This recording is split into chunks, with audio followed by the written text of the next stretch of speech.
Frederico Carvalhão Gil está preso há 2 semanas. Foi detido em Roma há exatamente 17 dias, a 21 de maio de 2016. Chegou no domingo a Portugal e esta terça-feira já está em frente ao juiz. No Tribunal Central de Instrução Criminal, é a primeira vez que está na mesma sala que João Melo e Vítor Magalhães. São os 2 procuradores do Ministério Público. São eles os responsáveis pelo processo em que o espião do SIS é o principal suspeito.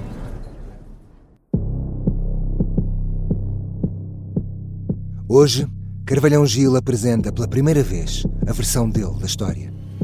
A voz sai-lhe pausada. Parece cansado. É um homem desgastado com tudo o que aconteceu desde aquele dia em Roma. Ainda na capital italiana, o espião partilhou um desabafo, pouco depois de ser detido. Pelo meio da conversa com os inspectores da PJ, assumiu: bati mesmo no fundo. Mas agora, em Lisboa, o discurso é outro. Carvalhão Gil tem uma explicação para apresentar e acredita que o que vai dizer pode justificar tudo aquilo que aconteceu em Itália.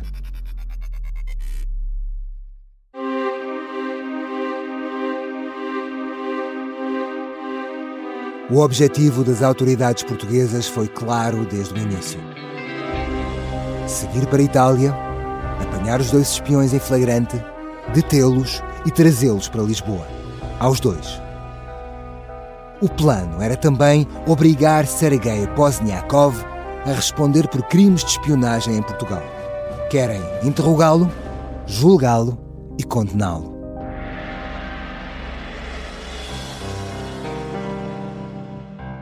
Frederico Carvalhão Gil já está em Lisboa. Mas o homem do SVR não. Os procuradores estão a fazer tudo para o trazer, mas Moscovo também está a pressionar as autoridades italianas. A embaixada russa em Roma exige a libertação imediata do espião. Antes que o Ministério Público português consiga falar com o russo, Sergei Nikolaevich Pozniakov vai desaparecer.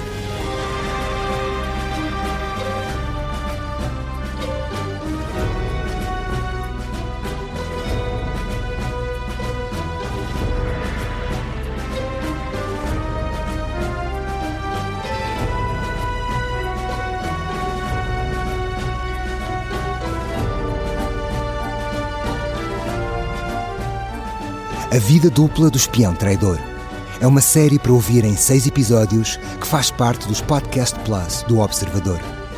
É narrada por mim, Ivo Canelas, com banda sonora original de Bruno Pernadas.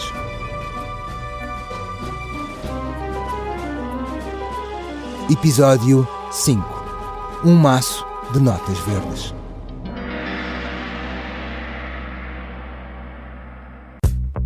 Conhecer a verdade muda tudo.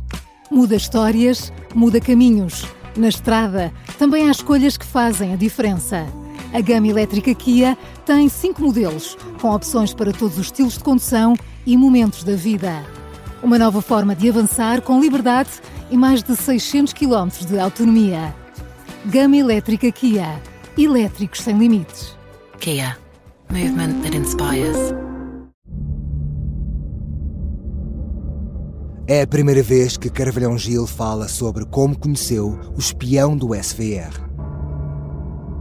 A PJ acredita que os 2 espiões podem estar em contacto há muito tempo. Pelo menos desde 2011. Ao SIS chegaram informações seguras de que os encontros duram há anos e de que Sergei Pozniakov não terá sido o único. Houve outros homens do SVR com quem o português se encontrou.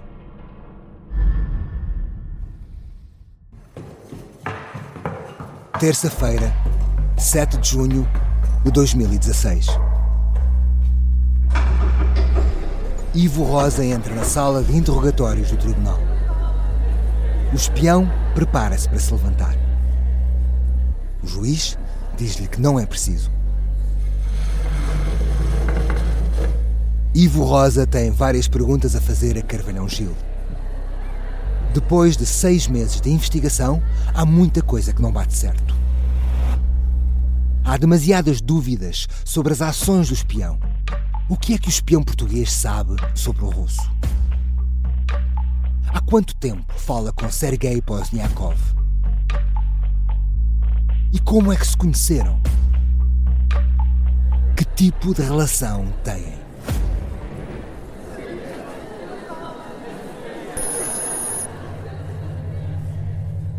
Ao centro da mesa, um pequeno aparelho emite uma luz vermelha intermitente. É o sinal de que o sistema de gravação do tribunal já está a funcionar. Carvalhão Gil vai finalmente contar a sua versão.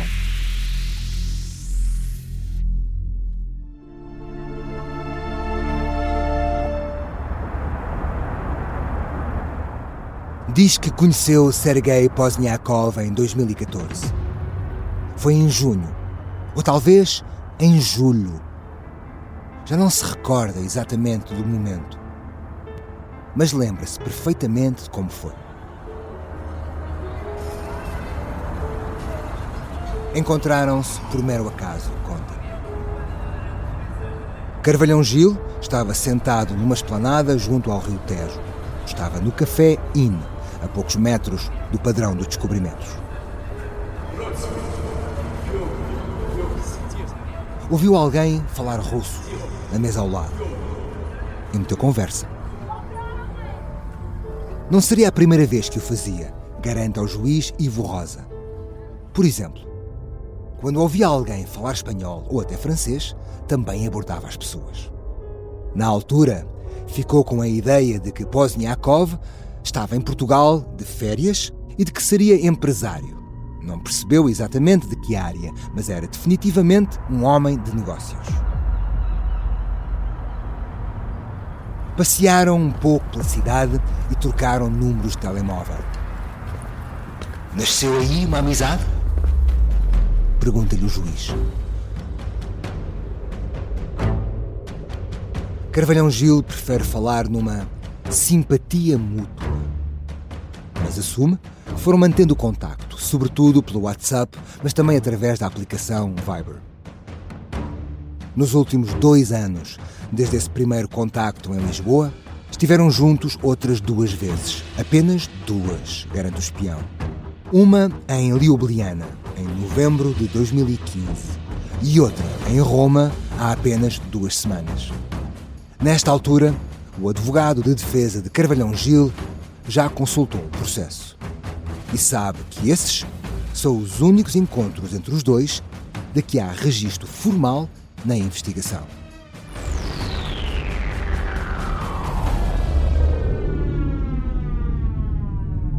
O espião fala num tom baixo. Em alguns momentos, a voz é quase imperceptível. Talvez respirando fundo antes de responder às questões se ouça melhor? Sugere-lhe o procurador João Melo. Quem sabe bebendo um pouco de água? Propõe o juiz de instrução. E o interrogatório prossegue. Ivo Rosa tem uma dúvida. Em nenhum momento, ao longo destes 2 anos, teve a mínima suspeita de que Pozniakov era funcionário das secretas russas? Que era, tal como ele próprio, um espião? Eu nunca percepcionei nada dele que fosse dos serviços secretos russos, garante o homem do SIS. Nem uma suspeita. Se tivesse tido dúvidas, teria de imediato reportado aos serviços. O Ministério Público suspeita de que, já em Ljubljana, o espião do SIS entregou uma pen com fotografias de funcionários das secretas portuguesas ao russo. Carvalhão Gil garante que não. E no encontro em Roma? Questiona Ivo Rosa. De que falaram em Itália? Qual foi, afinal, o motivo para aqueles 2 encontros? Carvalhão Gil explica que ele e o russo estavam a preparar as bases para um futuro negócio. E foi por isso que recebeu os 10.000 euros? Questiona o juiz. Carvalhão Gil diz-lhe que sim. A ideia teria nascido em Lisboa e depois começou a ser aprofundada em Liubliana e mais um pouco em Roma. Iam montar um negócio de exportação de azeite. Funcionaria entre Lisboa e Moscovo. Carvalhão Gil ficaria responsável por comprar o produto, depois trataria de o fazer chegar à Rússia e, finalmente, Pozniakov venderia lá o azeite. Foi por isso que recebeu aquele dinheiro, o correspondente a 50% do investimento que iam fazer em azeite. O espião português entrava com outros 10.000 euros e depois dividiriam os lucros. Metade para um, a outra metade para o outro. Esta explicação é uma surpresa para todos. Quando falou com os inspetores portugueses em Itália, Carvalhão Gil admitiu que se tinha encontrado com o russo noutras ocasiões. Mas não fez uma única referência a qualquer negócio de exportação de azeite, garante o coordenador da operação da PJ em Roma, Pedro Prata.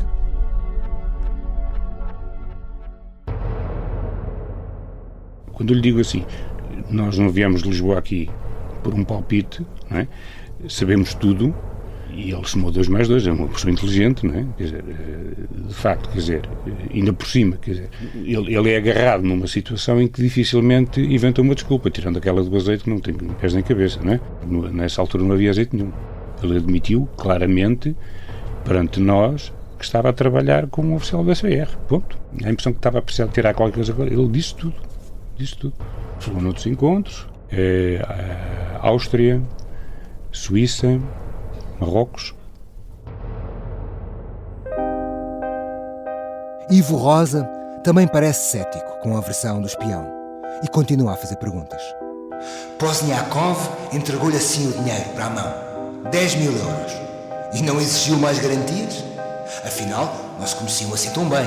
Além disso, a julgar pelo que diz Carvalhão Gil, ainda só estavam a começar a definir o acordo. Então e se decidisse simplesmente ficar com o dinheiro?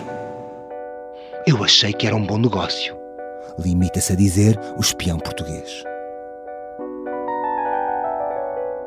Manuela Santos coordenou toda a investigação da Unidade Nacional de Contra-Terrorismo da PJ. Conhece bem os detalhes do processo e também não acredita na versão do negócio de azeite. Isso é completamente absurdo. Faz qualquer sentido. Ele nunca desenvolveu nenhuma atividade em Portugal de empresariado, nada. Isso não tem qualquer fundamento. O tribunal entendeu por bem devolver-lhe aquele todo dinheiro que nós apreendemos lá em casa, não é? Porque de facto entendeu que realmente não era possível fazer uma relação direta entre aquele dinheiro e os pagamentos que tinha havido. Mas o facto de ele ter recebido, lá está, os tais 10.000 euros, e ele até já sabia quanto é que lá estava mesmo antes, ele não tinha contado sequer o valor, não é? Mas adiantou logo que estariam ali 10.000 euros, porque era o valor que realmente ele normalmente recebia. E não faz sentido alguém que está a querer fazer um negócio com o outro diz que entrega 10, ele próprio também teria, ele nem se digna de contar, não é? Quer dizer, aquilo podia ser só a primeira nota ser a nota de 100, as outras serem tipo o Paco, não é?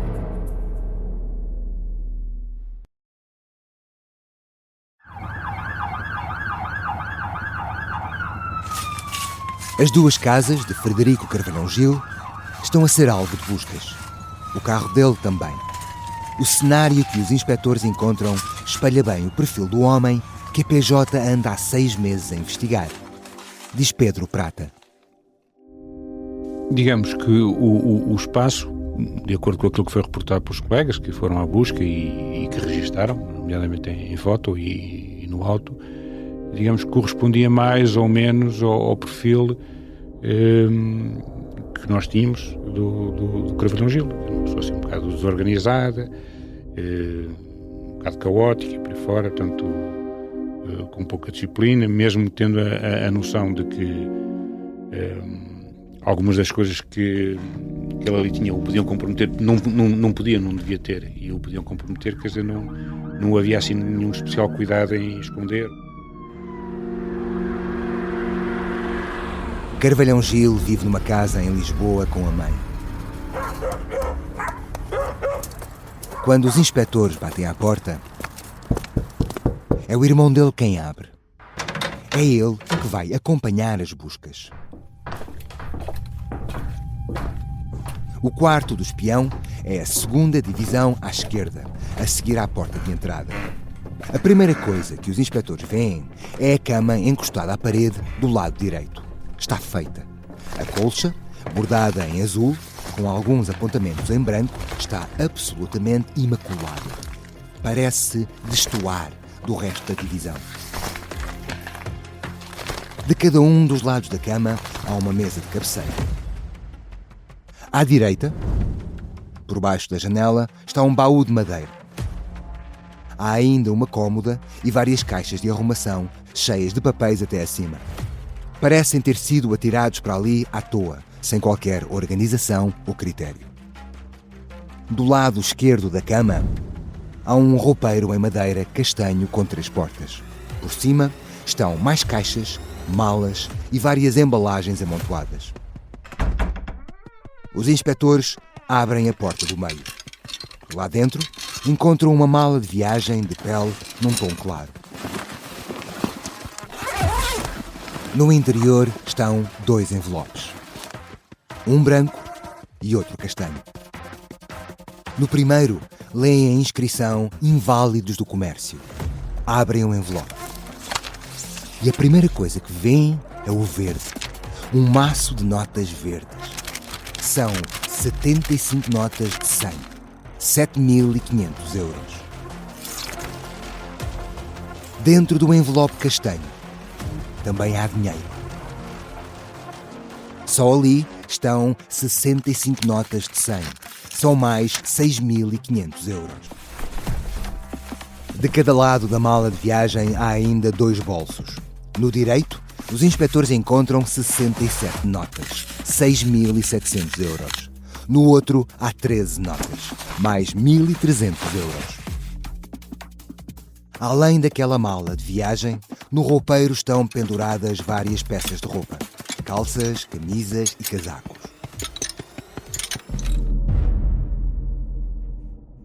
No bolso interior de um blusão verde, um inspetor encontra mais um envelope branco. Este tem uma referência ao Grand Cevahir Hotel, um hotel de 5 estrelas em Istambul, na Turquia. Dentro do envelope, o inspetor encontra mais um conjunto de notas, de 50 e de 100 euros, e de 50 e de 100 francos suíços. São quase 200. Só ali estão perto de 15.000 euros. Ao todo, só nesta casa, a PJ encontra 36.400 euros em dinheiro. No primeiro frente a frente com o juiz Ivo Rosa, o espião dirá que ter dinheiro vivo em casa é um hábito que ganhou nos primeiros anos nas secretas e que nunca mais perdeu. Há 30 anos, conta Carvalhão Gil, os funcionários do SIS eram pagos em notas. Os serviços faziam as contas, pegavam num envelope e colocavam o dinheiro lá dentro. E era assim que os funcionários recebiam o salário. Desde então, o espião diz que se habituou a ficar com algum dinheiro em casa. O inspetor Pedro Prata explica porque é que o argumento não é convincente. Alguém argumenta a dizer que eram poupanças, mas naquelas centenas de notas que foram encontradas com ele, não havia uma única que tivesse sido entrada em circulação em Portugal. Eram maioritariamente da Alemanha, algumas da Holanda e algumas de Itália. Portanto, as notas têm um número que indica em que país é que ela entrou. O euro circula na Europa toda, mas é emitido num país e nesse país em que tem circulação. E há uma letra que indica qual é o país. Em 400 notas, mais de 400 notas, não há uma única que tivesse entrado em circulação em Portugal. Para Pedro Prata, não há a menor dúvida. Aquele dinheiro é o pagamento que Carvalhão Gil recebeu pelos trabalhos clandestinos que fez ao longo dos últimos anos. E só pode ter vindo da mão dos russos.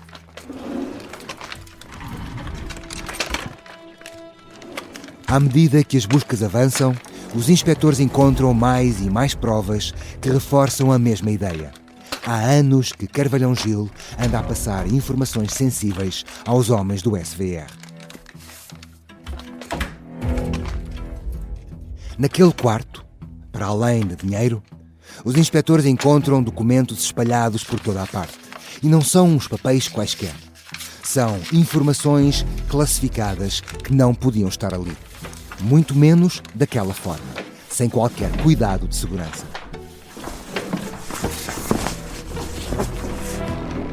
Em cima do roupeiro, há dezenas e dezenas de papéis. Entre cadernos e páginas soltas manuscritas, os inspectores encontram 2 folhas especialmente relevantes para a investigação. Têm os contactos de uma série de oficiais de informações do SIS. Depois, reparam noutras 6, ainda mais comprometedoras. Destacam-se pelo cabeçalho NATO Confidential. Na mochila azul, pousada no chão entre o roupeiro e a cama, há mais. 11 folhas com uma listagem exaustiva com informações sobre funcionários das secretas portuguesas. E dentro de uma pasta desdobrável preta, também junto ao roupeiro, há outras 4 folhas com documentos NATO. E mais 18 folhas com informações sobre o exercício de gestão de crises da Aliança Militar Atlântica. É de março de 2015. É informação recente e que foi distribuída entre um grupo restrito de pessoas. No chão, entre a mesa de cabeceira e o roupeiro, a PJ encontra outras 7 folhas suspeitas. A inscrição no cabeçalho deixa a equipa ainda mais apreensiva sobre a dimensão das informações passadas aos russos. O documento está classificado como NATO Secret Limited. É de outubro de 2015. Foi produzido um mês antes do encontro dos 2 espiões em Ljubljana e é extremamente sensível. Muita da documentação que encontram naquele quarto nunca deveria sequer ter chegado às mãos do espião. É o próprio SIS quem o garante ao Ministério Público. O caso é muito grave e vai piorar ainda mais.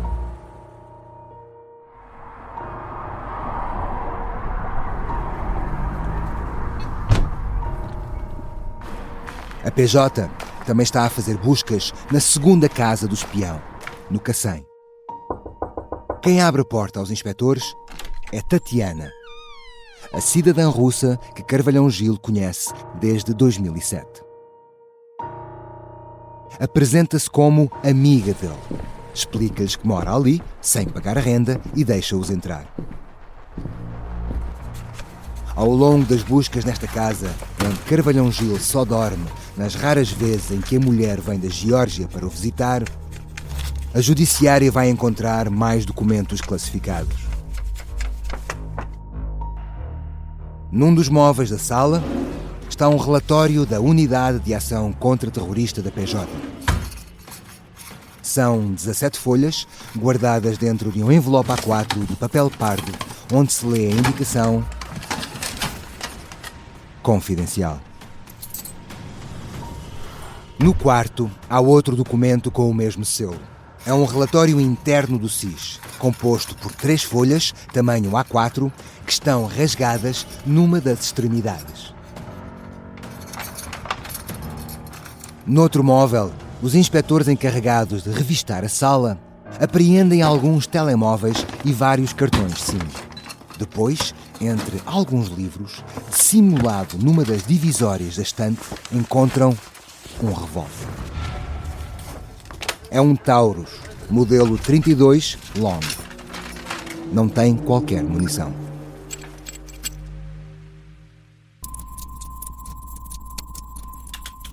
Um especialista em informática da Unidade de Contra-Terrorismo da PJ analisa o conteúdo das dezenas de cartões de memória encontrados nas casas de Carvalhão Gil. Estão cheios de fotografias. Algumas delas até já tinham sido apagadas, mas o inspetor consegue recuperá-las. Nas imagens, vêem-se várias zonas no interior da sede do SIS.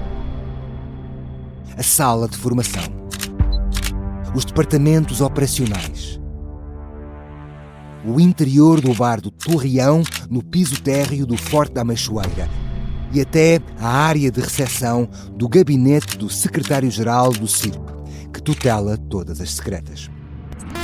Há pelo menos uma dezena de funcionários nas imagens e algumas fotos parecem ter sido tiradas de forma dissimulada, sem que os espiões portugueses se apercebessem de que estavam a ser fotografados. Portanto, eu acho que os elementos do processo são cabalmente demonstrativos de que havia aqui uma atividade dele deliberada, consentânea com todo o comportamento que ele teve. Gravou pessoas dentro do serviço e não foi por acaso, como ele também diz, porque não é. Trouxe informação, tinha no quarto, na casa dele, pilhas de papéis que não podia ter e documentos altamente confidenciais. E, portanto, abandalhou completamente o cargo que exercia. Junho de 2016. Os inspectores da PJ passaram as últimas semanas a analisar ao detalhe a entrada e saída de dinheiro das contas de Frederico Carvalhão Gil ao longo dos últimos 6 anos. Por esta altura, o SIS já transmitiu à PJ e ao Ministério Público a informação de que, a partir de 2010, o espião terá passado por algumas dificuldades financeiras. Entre pedidos de dinheiro a entidades de crédito e a bancos, Carvalhão Gil gastou, num período de 2 anos, mais de 13 mil euros. Os inspectores acreditam que o espião do SIS pode ter aceitado vender informações ao SVR para ultrapassar essas dificuldades.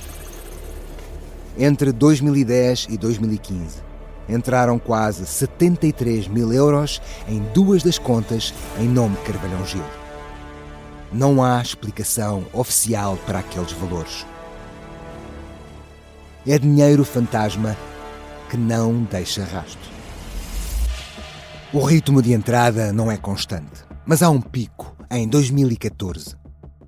Precisamente o ano em que o espião português admite ter conhecido Sergei Pozniakov. Só nessa altura entraram mais de 17 mil euros numa das contas e 12 mil euros na outra. De resto, todos os meses é depositado dinheiro vivo nas contas do espião.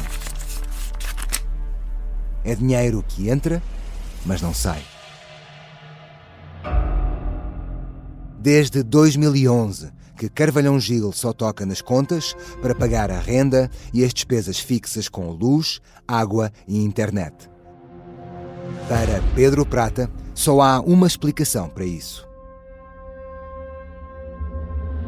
Andámos à procura de movimentos financeiros estranhos, daí temos detectado que de facto havia um padrão de dificuldades económicas até 2011 e que deixaram de existir, aqui com um plus que foi o seguinte: ele praticamente deixou de movimentar as contas bancárias, ou seja, quem tem dinheiro vivo na mão não vai à conta bancária, gasta o dinheiro que tem. Desde que voltou a Portugal, há 2 semanas, Carvalhão Gil tem estado em prisão preventiva. Mas Ivo Rosa acaba de admitir que isso pode mudar. O juiz de instrução diz que há formas alternativas de proteger a investigação e que prender um suspeito é uma solução de fim de linha. No estabelecimento prisional é mais para os perigos de fuga ou pelos perigos ou quando a pessoa comete crimes a partir de casa, por exemplo, aí é necessário retirar a pessoa de casa. Agora, quando os perigos são, sei lá, o perigo de fuga pode ser acautelado por uma obrigação, sempre com a vigilância eletrónica, ou quando esse perigo, a prova já está toda adquirida no processo, entretanto a pessoa já não há hipótese de qualquer prejudicar ou destruir ou tornar mais difícil aquela prova, já se fizeram as buscas, já se fizeram as escutas, já se ouviram as pessoas, portanto a prova já está consolidada e está segura no processo. Portanto, aí não é necessário a pessoa estar na prisão, porque não tem hipótese, já não tem hipótese de destruir o que quer que seja, porque isso já está consolidado no processo. O Ministério Público recusa-se a aceitar que Carvalhão Gil possa ser enviado para casa. Os procuradores defendem que os perigos são enormes. Há risco de fuga, risco de o espião continuar a praticar os mesmos crimes e há até risco de destruição de provas, o que necessariamente deixaria a investigação altamente comprometida. A PJ também não esconde a surpresa com aquela possibilidade colocada pelo juiz e deixa por escrito as possíveis consequências da decisão para o processo e até para as secretas portuguesas. Mesmo assim, o juiz Ivo Rosa mantém-se firme e ordena que Carvalhão Gil seja libertado da cadeia e passe a estar em regime de prisão domiciliária. O inspetor da PJ, Pedro Prata, ficou perplexo. Na opinião do juiz de instrução, mas pronto, acho um bocado, digamos, inconcebível como é que se não percebe que a presença cá fora, em plena liberdade, de um indivíduo que estava a colaborar com uma potência estrangeira não pode comprometer o decorrer da investigação, portanto ele pode apagar mais indícios, há toda uma série de atividades que ele pode fazer. Achamos estranho, bastante, para não dizer outra coisa. 16 de junho, 6h30 da tarde. Os técnicos da Direção-Geral da Reinserção e Serviços Prisionais estacionam em frente à casa do espião, na zona do Lumiar, em Lisboa. Estão ali para instalar os equipamentos de vigilância eletrónica. A equipa é composta por 2 técnicos e 2 guardas prisionais. Frederico Carvalhão Gil, que acaba de ser libertado, está com eles. Um dos guardas fica na carrinha celular. O resto do grupo sai em direção ao prédio de 6 andares. O apartamento que o espião divide com a mãe fica no último piso. Como os elevadores são demasiado pequenos, têm de se dividir. Primeiro, sobe um dos técnicos, o guarda e o espião. O segundo técnico da reinserção fica à espera do outro elevador. E é completamente apanhado de surpresa quando a porta se abre e o homem que vem lá dentro começa a gritar com ele. Pergunta-lhe o que faz ali e, num tom hostil e agressivo, ordena-lhe: ponha-se a andar daqui para fora.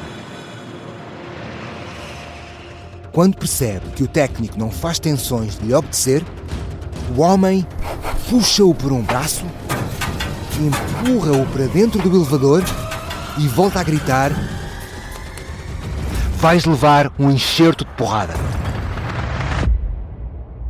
Aflito, o técnico da reinserção ainda tenta mostrar-lhe o cartão de identificação, mas não consegue. Naqueles instantes, para se tentar proteger, a única coisa que lhe ocorre é dizer que é funcionário do Estado. E o homem, finalmente, acalma-se. Atrapalhado, ensaia até um pedido de desculpas. Diz-lhe que pensava que ele era jornalista.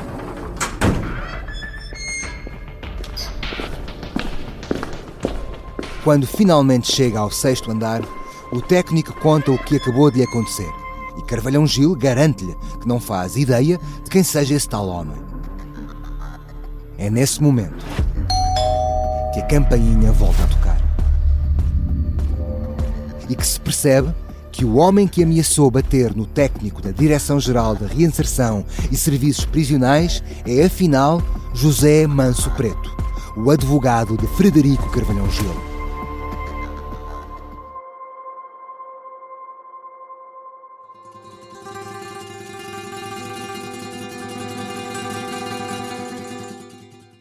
comparada com aquilo que está prestes a acontecer em Roma, a libertação de Carvalhão Gil é apenas um pequeno revés na investigação.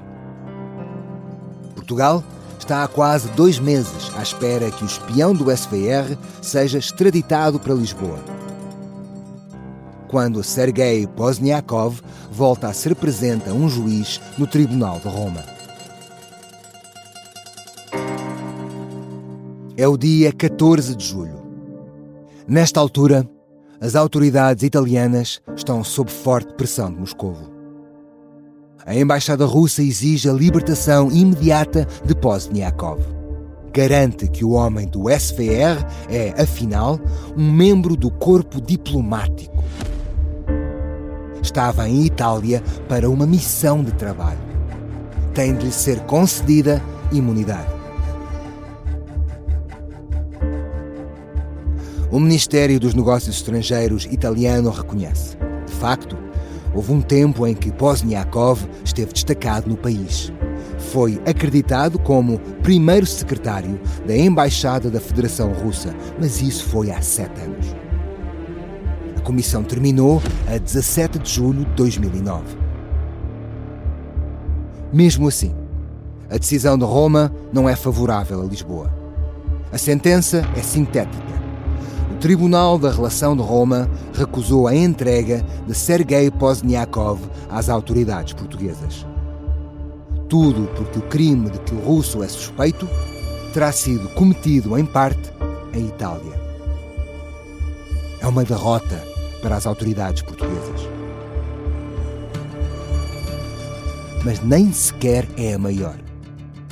Já no final da mensagem, que é enviada no mesmo dia para Lisboa, pode ler-se: se não houver outro motivo para o russo continuar preso, se a única razão for aquele mandado europeu que chegou de Lisboa, então o Tribunal de Roma decide que Sergei Pozniakov deve ser imediatamente libertado.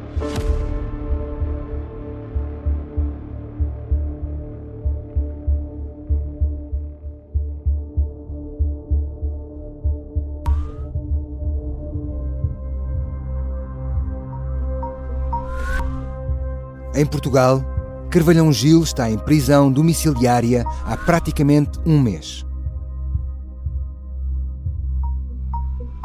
Mas o Ministério Público recorre da decisão do juiz Ivo Rosa.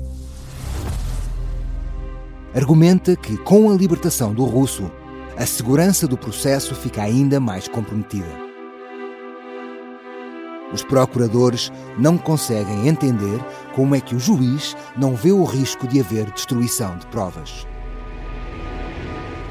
Avisam que os 2 espiões podem falar, podem consertar posições, podem até encontrar-se, se assim entenderem. Agora, nada os impede disso. Defendem que Carvalhão Gil tem de voltar para a cadeia. Mas não adianta. Ivo Rosa tomou uma decisão e não vai mudar de ideias. –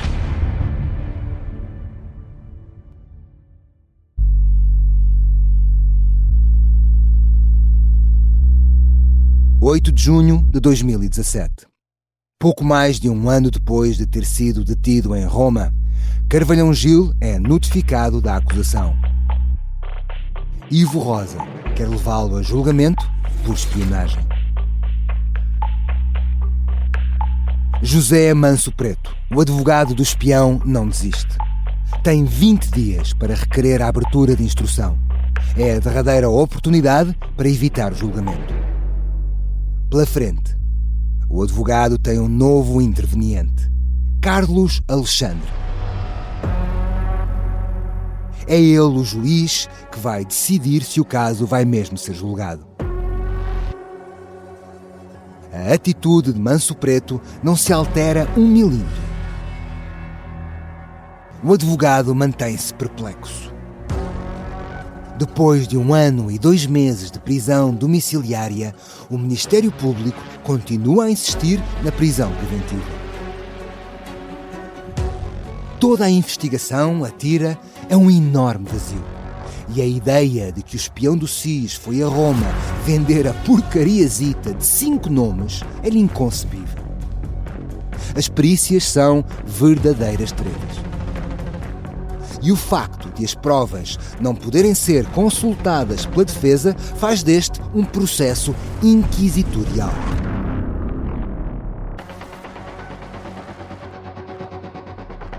Um ano antes, o advogado já tinha avisado: se esta linha for mantida, este processo não vai dar a lado nenhum. Exatamente a lado nenhum. Mas essa é uma história para o último episódio. No entanto, se for assinante Standard ou Premium do Observador, pode ouvir já todos os 6 episódios. Se ainda não for, basta assinar em observador.pt/assinar. No último episódio, sentimos que a prova produzida em julgamento foi feita assim muito pela rama. Aquilo que levou o coletivo a tomar este tipo de atitude, a substância da prova estava feita. É difícil contrariar um flagrante delito. No nosso espírito nunca houve dúvida nenhuma, não praticamos, não prendemos nenhum inocente. Estes temas têm que ser bem trabalhados e bem discutidos e bem conversados na quietude dos gabinetes para que Portugal não saia beliscado na sua reputação internacional. Eles tiveram que cortar todos os contatos com todos os ativos que ele geria. Porque ele, neste momento, não pode gerir mais ninguém. A não ser que faça uma operação plástica, qualquer coisa assim desse género.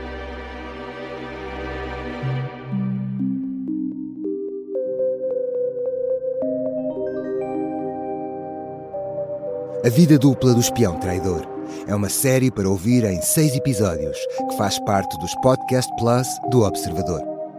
É narrada por mim, Ivo Canelas, e tem banda sonora original de Bruno Pernadas. O guião e as entrevistas são de Pedro Rainho. A sonoplastia é de Mariana Sousa Aguiar. O design gráfico é de Miguel Farazo Cabral. A edição é de João Santos Duarte e Tânia Pereirinha. A coordenação é de Miguel Pinheiro, Filomena Martins, Pedro Jorge Castro, Ricardo Conceição e Sara Antunes de Oliveira. Podcast Plus do Observador. É mais do que um podcast. Os Podcast Plus do Observador têm o apoio da Kia.